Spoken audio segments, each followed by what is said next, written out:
a timpano translates to something that's a drum shape. So we're going to make a molded affair with eggplant. So you want to make 1/4-inch slices, just like that, all the way down. Now I have to ask you that obnoxious question. Yeah. What about boy and girl eggplants? There is no such thing. That's so nice. either we can fry these in some peanut oil, which is the best thing to fry them in, or we can bake these. And what I like to do is to put them on a bake sheet with a little bit of olive oil. So we have a little olive oil here, and then you line up the eggplant slices just like that. And then what, 350 oven? 350 oven, you brush the tops with a little bit of olive oil. You get them in the oven, and you let them get soft, because now they have to be bendable, because you want to use them in the form. All right, so now you're getting a happy moment. All right, you put the Some wine. We're going to use red wine in the sauce. By the way, you can find these recipes on the Ciao Italia website, ciaoitalia.com. Anything you've ever seen on the show, you can find on the website. Bay leaf? Bay leaf goes in. Okay. And the tomatoes. Now, wait a minute, wait, because you didn't show them the trick. The trick to not spilling sauce all over you is to put a spoon in. And then you just like that. And go right over the spoon. That way, it will never land on your shirt. Isn't that great? Especially because...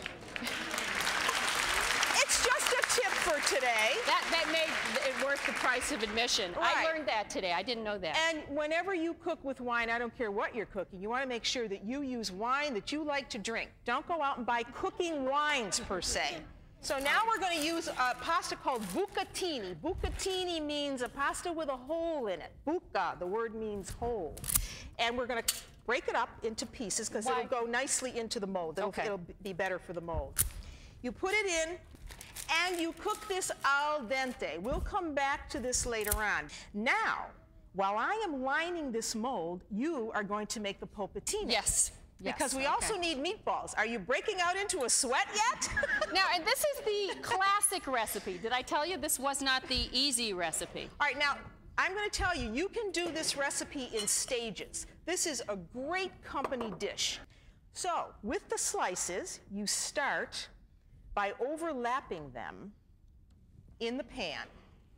And you see, now you see why you have to bake them or slightly fry them, because they have to be bendable.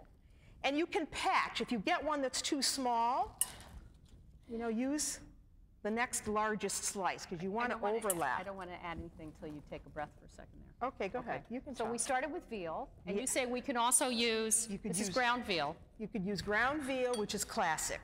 You can use ground chuck if you want to. You could use turkey. Right. You could use, that's about it. Okay. Yeah. And now we're adding cheese. We're adding 2 cheeses. Now, why are we adding these 2 hard grating cheeses? We're adding Parmigiano Reggiano, and we're also adding Pecorino. Pecorino. Why 2 cheeses, and what's the difference? Well, you're adding the 2 cheeses for various different flavors. The Pecorino provides a salty taste to this. And I just added some chopped parsley. And how many of these breadcrumbs do you want? Add about half of those. Half of those. Okay, we're going to add 1 egg.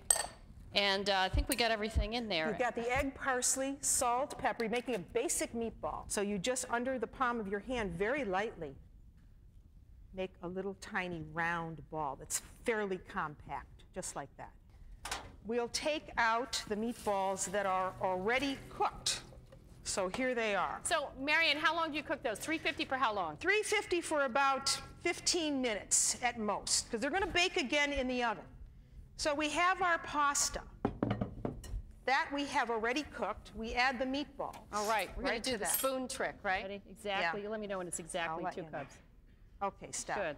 We've got mozzarella, right? Mozzarella. And it goes in. So you give this a good toss, just like that. And now we're ready to put this in the mold. Our oven is on at 350 degrees. That seems to be the magic number That's here the today. magic number today. Yeah. Goes all in the mold. I'll tell you, wait a minute, we got to press this down.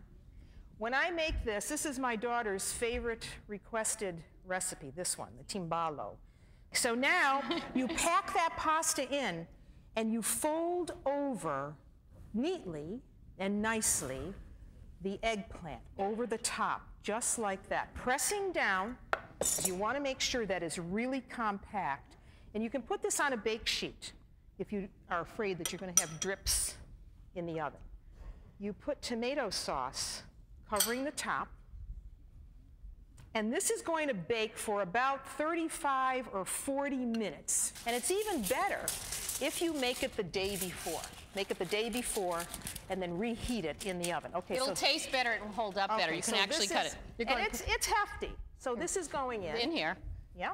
Okay. And if you get out the one that's in the fridge for me, so that stays in the oven.